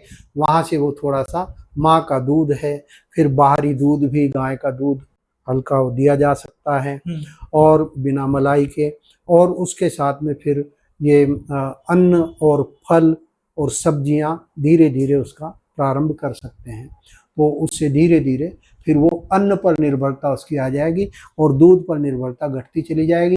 माँ के दूध से घटेगी और फिर दूसरे उससे भी। तो इस तरह से एक नई शुरुआत बच्चे की वो अन्नप्राशन के माध्यम से उसके अधिक शारीरिक उत्तम विकास हो सके, उसके लिए अन्न है। लेकिन पहले उसका शरीर जो है उसमें सक्षम नहीं है कि अन्न को पचा सके, तो इसलिए ठीक है। अन्नप्राशन के बाद फिर आगे 8वां संस्कार हमारा। अन्नप्राशन के बाद में जो है फिर ये संस्कार है मुंडन संस्कार। मुंडन संस्कार, ये जो गर्भ के बाल हैं, उन बालों को उनका कटाया जाए, उनको साफ किया जाए। और वो भी है कि उसके बाद में फिर कभी ना कभी बाल कटने ही हैं, बड़े होते हैं तो छटाई होती है। वो भी तो वो पहले ही हम उसको साल भर में कर लें, या जब बच्चा साल भर का हो गया वो, या साल भर के बीच में जब सुविधाजनक लगे तो वो मुंडन संस्कार कर सकते हैं। साल भर के अंदर अंदर मुंडन संस्कार करें और उस से जो है एक ये समझे कि क्षौर कर्म की, मुंडन की जो है कटिंग की एक शुरुआत हो गई। फिर स्वतंत्र रूप से जब भी बड़े लगे, ठीक सजाना संवारना, छोटा सा संस्कार है ये। फिर आगे 9वां संस्कार। तो अब ये अगला संस्कार जो है ये आएगा कर्ण छेदन। कर्ण छेदन, हाँ, कर्ण छेदन संस्कार। ये महत्वपूर्ण क्यों है, इस पर आप थोड़ा बताओ। कर्ण छेदन संस्कार जो है ये सामान्य रूप से तो एक आजकल जो चलन है, तो एक सौंदर्य के लिए ही लोग करते हैं कि भाई गहने पहन लेते हैं। लड़कियों के लिए विशेष रूप से है कि भाई कान में गहने पहनेंगे, नाक में गहने पहनेंगे, तो उसके लिए एक है। लेकिन इसका जो है, इसका संबंध जो वैद्यक के अनुसार जो है, इसका संबंध हमारे जो मूत्राशय से इसका संबंध है। ये हमारा जो पेड़ू से निचले का हिस्सा है, तो उसके साथ इसका संबंध है। यहाँ की नाड़ी जो है उससे उसका संबंध है। इससे कहते हैं कि ये कर्णछेदन करते हैं तो जो पेशाब से संबंधित जो बीमारियां हैं उनसे काफी कुछ बचाव उससे हो जाता है। अच्छा। तो उसके लिए ये किया ठीक। और उसका उपयोग कर लिया। ये कान छेदा है तो कोई बाली पहन ले। अच्छा। तो इसके कोई आयु निर्धारित या कब करना हाँ, चाहिए? ये तो 2 साल में 2.5 साल में अच्छा अच्छा। इसका है, फिर तो कभी भी करें, 2-2.5 साल के ठीक उसमें ठीक करते ठीक। फिर कर्ण छेदन के बाद आ जाते हैं हम 10वां संस्कार हमारा। हैं। अब इसके उपरांत आता है विद्यारंभ। हम्म। विद्यारंभ संस्कार अलग से, वैसे संस्कार नहीं, यज्ञोपवीत संस्कार आगे चलता है, लेकिन अक्षरारंभ विद्यारंभ इसमें वो ले लेते हैं हाँ हाँ हाँ। कि बच्चा 3 साल का हो गया तो उसको थोड़ा सा लेखनी वगैरह पकड़ाएं, उसे लिखना लिखना शुरू करेगा, पेंसिल वेंसिल, पर तो इसको उस समय यज्ञोपवीत संस्कार बोल हाँ सकते वो हैं। यज्ञोपवीत होगा। ठीक। वो 5 साल की आयु में हो सकता है। अच्छा। हाँ, तो एक विद्यारंभ बीच में वो एक हम्म। परंपरा में उसको ले सकते हैं, और उसका आपके बंगाल में काफी ज्यादा इसका अच्छा, प्रचार कि है। मतलब बच्चों को हाँ, 3 साल की आयु से थोड़ा लिखाना थोड़ा पढ़ाना। लिखाना शुरू कर दें। ठीक। तो हालांकि इस बात को भी अभी माना गया है कि बच्चे को पढ़ाना तो शुरू कर दीजिए, बच्चे को पढ़ाना तो जब से वो पैदा हुआ आपके अंजलि में आया ना तभी पढ़ाना शुरू कर दिया पिता ने। ओम वेदो असी हाँ जी हाँ जी। वो तो तभी से शुरू कर दिया, पैदा होते ही। जी जी जी। पढ़ाई तो चल रही है उसकी, लेकिन लिखाई जो है, लिखाई के लिए हमारी जो उंगलियां हैं, इनकी जो ये जोड़ है, हड्डियां हैं, ये इतनी कोमल होती हैं कि अगर 3 साल के बच्चे को पेंसिल पकड़ा देते हैं तो ये टेढ़े मेढ़े हो जाते हैं। अच्छा। ठीक है जी। हाँ। तो पेन तो पकड़ाते ही नहीं, ठीक।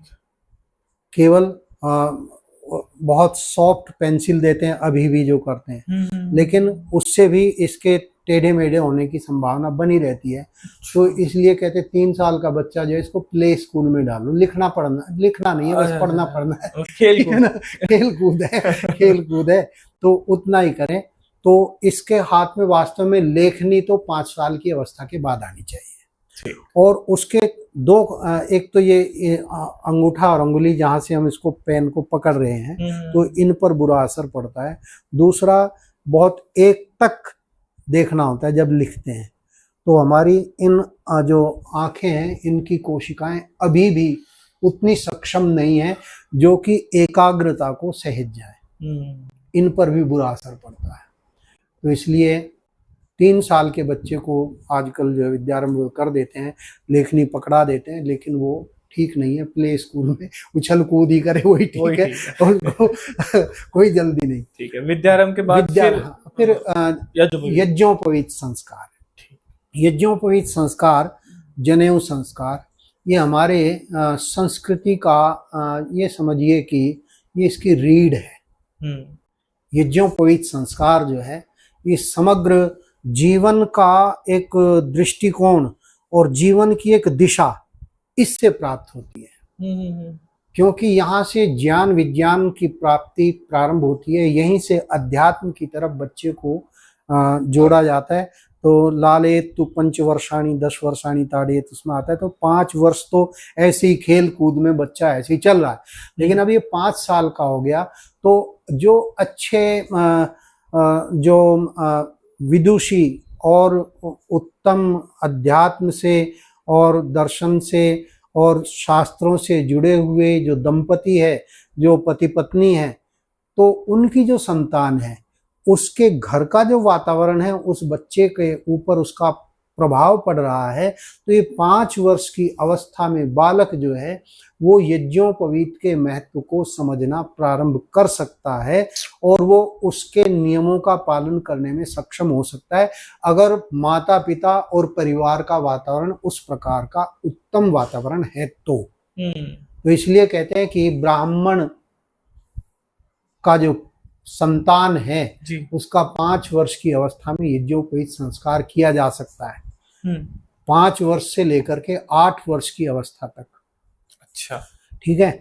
सभी का संस्कार जो है यज्ञोपवीत संस्कार 5 वर्ष से लेकर के 12 वर्ष की अवस्था में हो जाना चाहिए। ठीक है।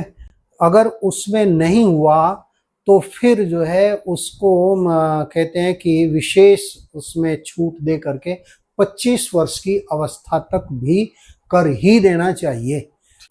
मस्ट है, जरूरी है सबके लिए। यज्ञोपवीत संस्कार जो है किन के लिए? जो पढ़ना चाहते हैं, अच्छा, जो बुद्धिमान हैं, जिनकी बुद्धि थोड़ा विकसित है, समझ है, तो उनके लिए। जो पढ़ने के में ही नहीं चलते तो फिर उनको छूट है। इसमें आपने वो नहीं बताया कि जो भी संस्कार में करते क्या हैं हम? यज्ञोपवीत संस्कार में मुख्य उद्देश्य एक प्रकार से, इसको अगर हम आज की दृष्टि में इसको परिभाषित करें जी। तो ये उस समय में गुरुकुल में प्रवेश का दिन होता था। अच्छा, बच्चा जो है, जैसे हम आज स्कूल में बच्चे को डाल रहे हैं, जी जी, 5 वर्ष की अवस्था में, 6 वर्ष की अवस्था में प्रथम कक्षा में बच्चा आता है। यानी कि 6 वर्ष की अवस्था तक बच्चे को आप अपने घर में ही पढ़ा सकते हैं, घर में ही गाइड कर सकते हैं। 6 वर्ष की अवस्था हो गई तो अब ये प्रथम कक्षा में इसका प्रवेश हो सकता है। तो वो 6 वर्ष का बालक उस समय कहते हैं कि उसको गुरुकुल में भेज दिया जाता था। वहां पर शिक्षा के संस्थान, वहां पे जाएगा आचार्य के पास। तो गुरुकुल में है या फिर गांव की पाठशाला है, गुरु के चरणों में गया, गुरु की शरण में गया, तो गुरु उसको दीक्षा देता है। गुरु एक दीक्षा देता है। वो यज्ञोपवीत जो है, ये प्रकार, एक ये समझे कि वो उसकी यूनिफॉर्म है। आजकल जो किसी स्कूल में एडमिशन बच्चा लेता है तो उस स्कूल की एक यूनिफॉर्म निर्धारित है। तो ये टाई है, ये तो इस तरह की जो है, ये बेल्ट इस तरह की होगी, पैंट इस तरह की होगी, ये रंग होगा, आदि आदि, ये वो एक निर्धारित है, ड्रेस कोड है। तो वहां ये ड्रेस कोड था गुरुकुलों का, यज्ञोपवीत। ये विद्यार्थी है और इसको जो है विद्या प्राप्त करनी है, उसका एक प्रतीक है यज्ञोपवीत। और यज्ञोपवीत का अर्थ है यज्ञ उपवीत, यज्ञ के समीप लाने वाला। अच्छा। और यज्ञ जो है, इसका बहुत व्यापक अर्थ हमारी संस्कृति में, हमारे शास्त्रों में दिया हुआ है। महर्षि दयानंद तो जो है इसको जितनी कहते हैं कि भूगोल से लेकर के अंतरिक्ष तक की और शिल्प विद्या आदि जो है, इन सब का नाम यज्ञ है, जो कि समाज के उपकारक ये हैं। तो ये यज्ञ है।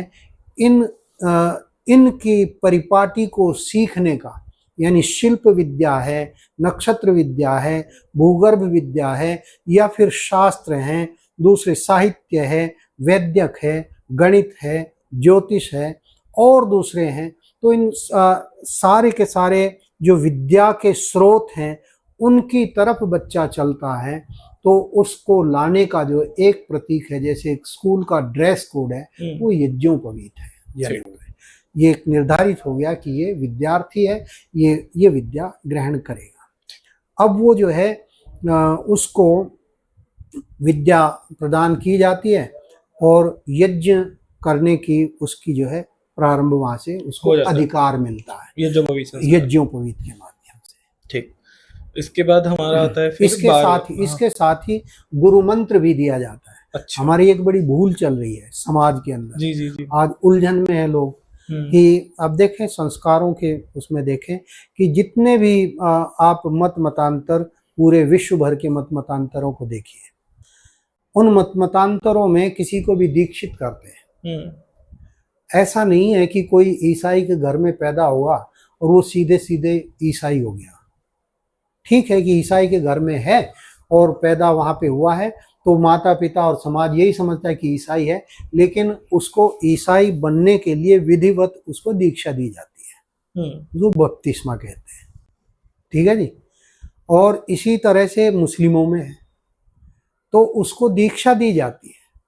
उसको जो है ये एक अपनी जो है सुन्नत वगैरह वो पढ़ाते हैं, वो दिखाते हैं, वो करते हैं, उन सब चीज़ों को फॉलो करता है, उसका स्वीकार करता है, तो वो फिर मुस्लिम कहलाता है। अच्छा। जैन हैं, बौद्ध हैं, तो उनके लिए भी एक मंत्र है, ये मंत्र जब करना है, हाँ जी, तो वो करना है, वो दिया जाता है। तो दूसरे जो संप्रदाय और भक्ति संप्रदाय में आगे बहुत सारे मठाधीश बहुत सारे घूम रहे हैं, तो वे गुरु मंत्र देते हैं। ठीक है नहीं, क्योंकि हमारी जो परंपरा से प्राप्त गुरु मंत्र देने की परिपाटी है वो हमने छोड़ दी, भूल गए। क्योंकि यज्ञोपवीत संस्कार होना था, यज्ञोपवीत संस्कार के साथ में ही गुरु मंत्र देना था। और वो गुरु मंत्र जो है वो निश्चित है, पूरे के पूरे सारे शास्त्रों में एक मत, सारे ऋषि एक ही मंत्र है। वो मंत्र है ओम भूर्भुवः स्वः तत्सवितुर्वरेण्यम भर्गो देवस्य धीमहि धियो यो नः प्रचोदयात्। गायत्री मंत्र है, और ये गायत्री मंत्र है, इसको गुरु मंत्र कहते हैं। जब यज्ञोपवीत प्रदान किया जाता है बालक को, तो उस समय बालक को ये मंत्र जो है आचार्य पढ़ाता है और इसका भावार्थ बताता है और आग्रह करता है कि बेटा इसका तुम्हें रोजाना एक निश्चित संख्या में पाठ करना है, प्रातः सायं संध्या के समय। तो संध्या की विधि करनी है, वो है, उसके साथ अतिरिक्त जो है गायत्री का जप करना है। अन्यथा कोई वैसे भी है कि संध्या भी नहीं करता कोई भी, तो उसके लिए भी कहा जाता है कि भाई कम से कम गायत्री मंत्र का तो पाठ कर ही ले। ठीक है, तो ये यज्ञोपवीत संस्कार के समय ये दिया जाता था गुरु मंत्र, वो भूल चूक हो गई, यज्ञोपवीत संस्कार होना बंद हो गया। तो अब लोग उलझन में है कि हमारे पास तो गुरु मंत्र तो है ही नहीं। अब गुरु मंत्र है नहीं तो हमें गुरु मंत्र मिले कहीं से, गुरु मंत्र मिले कहीं से तो दुकानें खोल ली लोगों ने कि हम देंगे गुरु मंत्र। ठीक ठीक ठीक है, और वो अनाप शनाप पता नहीं क्या क्या बता रहे कुछ भी। ठीक है, तो ये हमारी संस्कृति के उन्नयन का एक आधार यज्ञोपवीत संस्कार है, और मैं तो समझता हूँ कि ये पूरी की पूरी संस्कृति का एक आधार बिंदु है। इस पर निर्भर है सारा का सारा, इस पर हमें जोर देना चाहिए। सब बच्चों का हम यज्ञोपवीत संस्कार करें, और जो भी चाहे वही नहीं बल्कि सबको हम प्रेरित करें, सबको यज्ञोपवीत संस्कार सबका करें, जितना जो जैसे उसको निभा कर सके। प्रत्येक आर्य के कंधे पर यज्ञोपवीत होना चाहिए। इसके पीछे हमारी पूरी की पूरी सांस्कृतिक परंपरा उसके अंदर निहित है। तो यज्ञोपवीत संस्कार बहुत महत्वपूर्ण संस्कार है। इसके उपरांत एक और संस्कार फिर होता है जो इसके साथ साथ ही होता है, या इसके बाद में भी साल भर बाद भी हो सकता है। तो अन्य किसी दिन हो सकता है, वो हो सकता है, होता है वेदारंभ संस्कार। अच्छा, वेदारंभ संस्कार। वेदारंभ संस्कार का मतलब है कि वेद पढ़ने का शुभारंभ। अच्छा, जब आचार्य अपने शिष्य को ये अनुभव करता है कि अब इसको वेद का पढ़ना, इसका प्रारंभ किया जा सकता है, उतना ही सामान्य भाव भूमि इसकी बन चुकी है, तब आचार्य उसका वेदारंभ संस्कार करता है। ठीक, तो वो यज्ञोपवीत संस्कार के साथ भी हो सकता है, अथवा उसके बाद में उसके बच्चे की योग्यता और उसके हिसाब से है, तो वो वेदारंभ संस्कार है। ठीक, और वेदारंभ संस्कार में ही जो है फिर पूरी वो जीवनचर्या उसमें बताई जाती है। गुरु शिष्य को उपदेश करता है, तुम्हें किस किस प्रकार से यहाँ पर अब आश्रम में, विद्यालय में किस प्रकार से रहना है, किस प्रकार की तुम्हारी जीवनचर्या होनी चाहिए, किस तरह पढ़ना, उठना, बैठना, चलना, बोलना आदि आदि। बड़े हैं तो उनके साथ उनके सामने हमने आना है तो कैसे आना है। जब बड़े हैं हम बैठे हैं, कोई बड़े आ गए हैं तो हमें उठ करके उनका अभिवादन करना चाहिए। बड़े बैठे हुए हैं, हम आए तो उनके चरण स्पर्श करके हमें प्रणाम करके तब नमन करके तब उनके आदेश से, उनकी अनुमति से हमें बैठना, खड़े होना, जैसे भी वो करना चाहिए आदि आदि। एक सामान्य शिष्टाचार जो है उसका वहाँ पर उपदेश आचार्य करता है। ये वेदारंभ संस्कार है। फिर आगे हमारा अब आ गया अब वेदारंभ संस्कार के उपरांत समावर्तन संस्कार है। अच्छा, समावर्तन शब्द का अर्थ होता है आवर्तन, यानी के आना, वापिस आना। समावर्तन वापिस आ जाना। ठीक है, इस संस्कार में समावर्तन यानी वापिस आना। अब ये संस्कार जब विद्या पूर्ण हो जाती है, जो स्नातक हो जाता है, बच्चा जो है पढ़ करके और स्नातक होता है, तो स्नातक का मतलब है कि जो वैदिक परिपाटी के अंदर हम चलें तो एक वेद का अध्ययन वो कर चुका होता है। अच्छा अच्छा। और उस वेद का वेदांग और उससे संबंधित मतलब इतनी योग्यता उसकी अर्जित उसने कर ली है, तो अब ये स्नातक हो गया। आज के टाइम में हम ग्रेजुएशन बोलते हैं। ग्रेजुएशन उसको हम कह रहे हैं। ठीक। तो यानी कि सामान्य जो विद्या है वो प्राप्त कर ली, उसने प्राप्त कर ली है। अब उसको गुरुकुल में, कॉलेज में क्लास अटेंड करना जरूरी नहीं है, है ना, एमए बाय डांस, हाँ है ना। तो वो वाली बात है कि अब तो पढ़ना तो जीवन भर है। वहां पर आचार्य जब संस्कार करता है, समावर्तन संस्कार करता है, तो वहां पर कहता है कि सत्यम च स्वाध्याय प्रवचने च, ऋतम च स्वाध्याय प्रवचने च, यज्ञम च स्वाध्याय प्रवचने च। कहते हैं कि वहां पर कहते हैं कि तू जा रहा है इस आश्रम से, विद्यालय से, गुरु घर से, जहाँ फिर संसार के अंदर जा रहा है, गृहस्थी बनेगा, और उस गृहस्थ आश्रम में भी स्वाध्याय मत छोड़ देना, पढ़ते रहना, ठीक है। और जो पढ़ा है वो दूसरों में वितरित भी करते रहना। स्वाध्याय और प्रवचन ये तुम्हारा बाद में भी चलते रहना है, स्नातक होने के बाद भी। जी जी, ठीक है। तो ये स्नातक जो है इसको समावर्तन संस्कार कहते हैं, और इसका जो है दीक्षा दी जाती है। तो यानी कि एक प्रमाण पत्र एक प्रकार से आचार्य ने दे दिया, ये स्नातक हो गया, इसने विद्या एक वेद का अध्ययन कर लिया है, या ये जो है आज की परिभाषा में कहें ग्रेजुएट हो गया। ठीक, उसको डिग्री दे दी। ठीक। तो ये है समावर्तन संस्कार। इसके बाद में फिर विवाह संस्कार है। ठीक। और विवाह संस्कार जो है उसमें बस ये समझे कि वर कन्या दोनों पढ़े लिखे, और उनका जो है विवाह संस्कार की आयु जो है वो शास्त्रीय परिभाषा में, जो हम वैद्यक के हिसाब से हम देखें तो वहाँ पर जो स्त्री है, कन्या है, लड़की है, उसके शरीर के धातुओं की पुष्टि 16 वर्ष की अवस्था तक हो जाती है। अब वो संतान उत्पत्ति के लिए सक्षम है, और तो 16 वर्ष कम से कम जो है उसकी 16 वर्ष की अवस्था में कम से कम विवाह संस्कार होना चाहिए। ये वैद्यक का नियम है, शास्त्रों का ऐसा है। लेकिन उससे कम ना हो, उसके बाद में फिर खुला है रास्ता। ठीक है। तो आज की परिभाषा में हम देखें, हमारा जो समाज का और राष्ट्र का जो विधान है, तो उसमें 18 वर्ष की अवस्था निर्धारित की है, और वो अवस्था अच्छी है। वो अवस्था अच्छी है। शास्त्रीय प्रमाण में हम लें तो सीता जी की आयु 18 वर्ष की थी जब उनका विवाह हुआ। अच्छा। और श्री राम जी 24 वर्ष के थे। राम जी 24 वर्ष के थे और सीता जी 18 वर्ष की थी। और ये रामायण में 3 जगह ऐसा आया है। अच्छा अच्छा, हाँ ठीक। तो ये कम से कम इतनी आयु हो, बाकी आगे तो वो फिर अलग चीजें हैं। हाँ, उनका विवाह संस्कार हुआ। विवाह संस्कार का जो उद्देश्य है वो यही है कि एक गृहस्थ आश्रम ये निर्माण का आश्रम है। और कहते हैं यथा नदी नदा सर्वे सागरे यान्ति संस्थितिम तथैव आश्रमिणः सर्वे गृहस्थे यान्ति संस्थितिम। मनु जी महाराज कहते हैं कि जिस प्रकार से सारे नदी नाले बहते चले जाते हैं, ठहराव नहीं मिलता। ठहराव कहाँ जाकर के मिलता है? जब समुद्र में मिलते हैं तो वहां ठहराव मिलता है। ठीक है।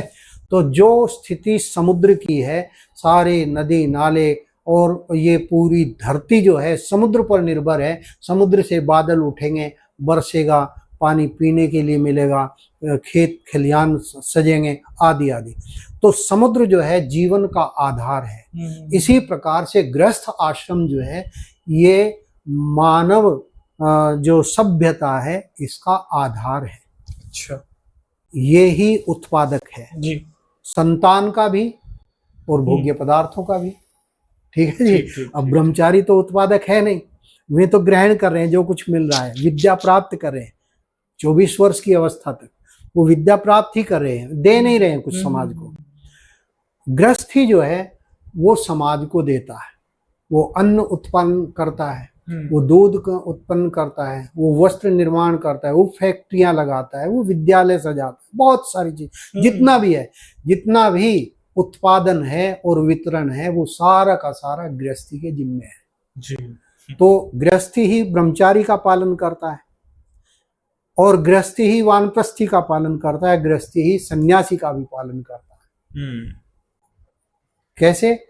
अर्थ उपार्जन और वस्तुओं का निर्माण, उत्पादन, अन्न आदि पदार्थों का निर्माण, वितरण, ये सारा उत्पादन का तो एक बड़ा उद्देश्य है और बहुत बड़ी जिम्मेदारी है। इसलिए तुरंत ही नहीं भाई 16 साल का हो गया कर दिया ब्याह, हाँ जी 15 साल का हो गया कर दिया ब्याह, नहीं, ये उतना सक्षम हो जाए, ये अपने जीवन को जो है स्वयं अपने पैरों पे खड़ा होकर के और अपनी आजीविका ये चला सके, कुछ धन उत्पन्न कर सके, बना सके, ताकि ये आगे परिवार को संचालन करने में सक्षम हो, वो स्थिति हो। तो उसके लिए तब गृहस्थ आश्रम में तो गृहस्थ आश्रम का जो उद्देश्य है वो इस समाज की सुव्यवस्था बनाने के लिए एक जिम्मेदारी दे दी।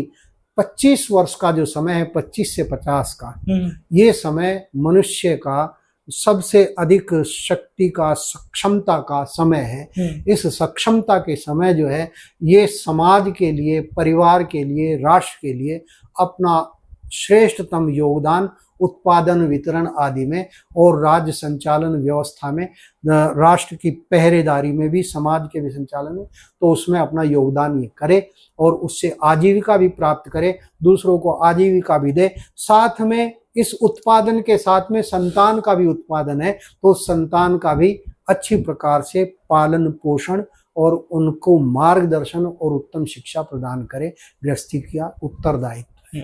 ये विवाह संस्कार है और वो संस्कार किया जाता है तो वो यह है कि दोनों अलग अलग परिवार से, अलग अलग परिवेश से दोनों आए हैं, उनका आयु का भी अंतर है, उनके जो है गुणों में भी अंतर है, एक वर है, एक कन्या है, एक स्त्री है, एक पुरुष है, उनके स्वभाव में भी अंतर हो सकता है, बहुत सारी बातें। हालांकि यथासंभव महर्षि दयानंद कहते हैं कि गुण कर्म स्वभाव का मिलान करके विवाह संस्कार करना चाहिए, जिससे कि आगे समस्याएं ना आए। गुण कर्म स्वभाव यदि विपरीत हैं तो फिर गृहस्थ आश्रम में सुख मिलना दूभर हो जाएगा, मुश्किल हो जाएगा। तो ये तैयारी है अच्छे अपने बच्चे के लिए, अपनी पुत्री के लिए, अपने पुत्र के लिए उसके अनुरूप वर और कन्या का चयन करना माता पिता का उत्तरदायित्व है, लक्ष्य है। ठीक है, विवाह संस्कार के आगे चलते हैं फिर हमारे। तो अभी इसके बाद में फिर वानप्रस्थ संस्कार है। ठीक, वानप्रस्थ संस्कार का जो समय है, विवाह जो है 25 वर्ष की, 24 वर्ष की अवस्था में विवाह हुआ, 50 वर्ष की अवस्था, कहते हैं कि 4 अवस्थाएं, 4 आश्रम है, 25-25 वर्षों में इसको बांटा हुआ है। वह ब्रह्मचर्य आश्रम 25 वर्ष, गृहस्थ आश्रम 25 वर्ष और वानप्रस्थ आश्रम 25 वर्ष और 25 वर्ष संन्यास आश्रम। ठीक, तो ये आधार जो है, इसका जो है आधार जो ब्राह्मण को लेकर के इसको लिया है, यानी कि ब्राह्मण, क्षत्रिय, वैश्य, शूद्र, ठीक है, 4 वर्ण हैं। 4 वर्णों में विद्या, ज्ञान, विज्ञान से जुड़ा हुआ जो वर्ण है वो ब्राह्मण कहते हैं उसको, ठीक है। तो ब्राह्मण के लिए को आधार बना करके, क्योंकि जो श्रेष्ठतम रचना है उसको आधार बना करके चलते हैं, उसमें से जितना जिस पे लागू हो उतना उसको वो ले ले, तो उसको लेकर के चलते हैं। 25 वर्ष ब्रह्मचर्य, 25 वर्ष गृहस्थ आश्रम।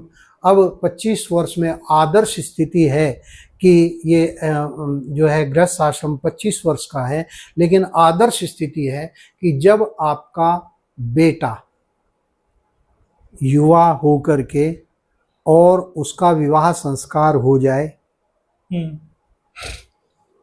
तब तक आपका गृहस्थ आश्रम एक प्रकार से है। ठीक, उससे पहले वानप्रस्थ की अनुमति नहीं है, ठीक है। बच्चे ने घर की जिम्मेदारी संभाल ली, ठीक है। बच्चे कहें कि बस बाबूजी अब आप छोड़ो, उससे पहले ही बाबूजी थोड़ा पीछे हट ले भैया चाबी अभिषेक तू आगे हम पीछे, ठीक है। तो ये है वानप्रस्थ आश्रम। तो वानप्रस्थ आश्रम की परंपरा थी कि लोग जो हैं सपत्नीक अथवा पत्नी जो है वो वन में आश्रम में साधना के उसमें उसका मन उतना नहीं है, उसका पोते पोतियों में ज़्यादा मन है, अपने बच्चों में उसमें ज़्यादा मन है, वो घर में रह सकती है। लेकिन पुरुष के लिए है कि भाई वो वानप्रस्थ आश्रम वानप्रस्थ का संस्कार करके और फिर वो साधना करें। साधना स्वाध्याय यज्ञमय जीवन हो जाए, साधनामय जीवन हो जाए। जो 25 वर्ष तक ब्रह्मचर्य आश्रम में पढ़ा था उसका फिर रिवीजन हो जाए और फिर उसमें अलग कुछ अपना योगदान भी ज्ञान विज्ञान में करता चला जाए। तो उसके लिए यानी कि जो पहले 25 वर्ष में ब्रह्मचर्य आश्रम में जो साधना करके जो कुछ प्राप्त किया था, अब उसको फिर से सहेज करके उससे आगे चलना है। 25 साल बीच में जो है गृहस्थ आश्रम में वो दुनियादारी में लग गए हैं, तो अब फिर से अपने आप को दैवी भाव में लेकर के आना है। तो उसके लिए साधना का समय है, साधना, तपस्या, तपश्चर्या, स्वाध्याय। तो उसके लिए वानप्रस्थ आश्रम है। वानप्रस्थ का मतलब वन में रहना, ठीक है। तो अब वन में रहना और वन में रह करके आप साधना ना करें। वन में तो राक्षस भी रहते थे ना, ठीक है ना, तो वे तो वानप्रस्थ ही नहीं हुए। साधना उसका मुख्य ध्येय है, साधना है, स्वाध्याय है, अपनी यौगिक जीवनचर्या। और आज की स्थितियों में कहीं किसी जंगल में जाने की आवश्यकता नहीं, और जंगल है भी नहीं, आपको कोई टिकने भी नहीं देगा कहीं, है। तो आश्रमों की भी जो स्थितियां हैं सब ऐसे ही हैं। आश्रम वाले मठाधीश बड़े गृहस्थी हैं, तो उनके तो अपने घर में भी रह करके आप साधना स्वाध्याय को ज़्यादा समय दें और अपने खोई शक्तियों को अधिक विकसित करने के लिए प्रयत्न करें। ये वानप्रस्थ आश्रम की दीक्षा है, इसको वानप्रस्थ संस्कार कहते हैं। और इसके बाद में है संन्यास आश्रम। जिन वानप्रस्थियों ने वो योग्यता अर्जित कर ली है कि ज्ञान विज्ञान में और अधिकतम श्रेष्ठता को प्राप्त करके और साधना के द्वारा अपने आप को इस प्रकार से विकसित कर लिया है कि अब इसको यज्ञ स्वाध्याय आदि की उतनी आवश्यकता नहीं रही है। अब इसके पास देने के लिए बहुत कुछ है, हाँ जी। या फिर केवल साधना और समाधि की अवस्था, यज्ञ आदि की जो परिपाटी है इससे ऊपर उठ जाता है, वो क्षमता जिसने प्राप्त कर ली है, तो उस व्यक्ति को संन्यास संस्कार कराने का यानी संन्यास आश्रम में जाने का अधिकार है। कोई भी गेरुआ रंग ले ऐसा नहीं है, उसकी भाव भूमि उस तरह की होनी चाहिए। और महर्षि दयानंद जब कहते हैं कि गृहस्थ आश्रम में आने के जो आयु क्रम है, तो सबसे पहले 24 वर्ष है, फिर अंतिम कहते हैं कि 48 वर्ष की अवस्था में चारों वेदों का पूर्ण विद्वत्ता आपने प्राप्त कर ली, जो पढ़ना था सारा पढ़ लिया है। अब आप जो है, अब आपको गृहस्थ आश्रम में जाना चाहिए। कहते हैं कि गृहस्थ आश्रम में चले ही जाना चाहिए। 48 साल के हो गए, एक आवश्यक है कि गृहस्थी बनो।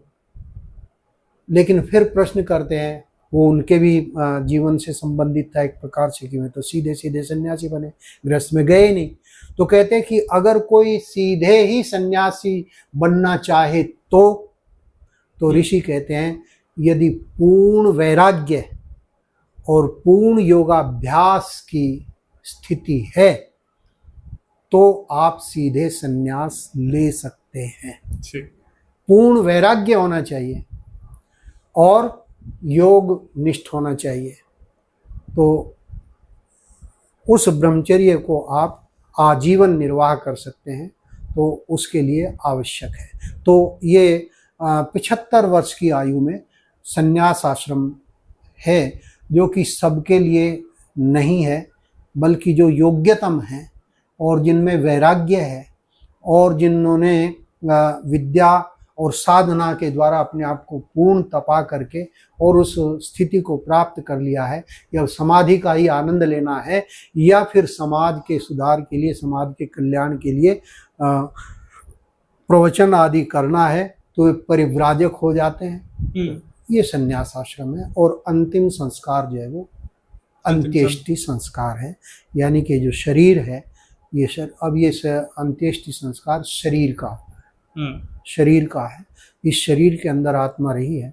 अब ये शरीर जो है इसको विधिवत 5 तत्वों में विलीन करना है। सहज रूप से 5 तत्वों में विलीन होना ही है, लेकिन उसमें जो है वातावरण में दुर्गंधी, जल आदि का प्रदूषित होना, बहुत सारी समस्याएं हैं।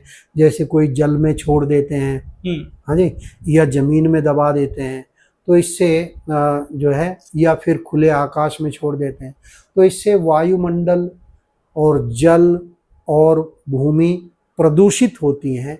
इसलिए एक संस्कार, अंतिम संस्कार जो उत्तम संस्कार है, दाह संस्कार, जिससे एक ही साथ में 2 घंटे के अंदर पूरा शरीर जो है 5 तत्वों में विलीन हो जाता है। तो वो एक विधि विधान से किया जाए तो उससे जो वातावरण में कुछ शरीर से उस प्रदूषण की संभावना, आशंकाएं थी, वो भी निवृत्त हो जाती हैं। यानी कि व्यक्ति के शरीर के भार जितना घी और सुगंधित और रोगनाशक पदार्थ आदि जो हैं उसके अंत्येष्टि संस्कार में किए जाएं, तो उससे वातावरण और शुद्ध ही हो जाता है। तो वो ये संस्कार, तो ये हमारे 16 संस्कार इस तरह से पूरे होते हैं। इन संस्कारों को करते हैं तो उससे हमारी संस्कृति समृद्ध होती है जी।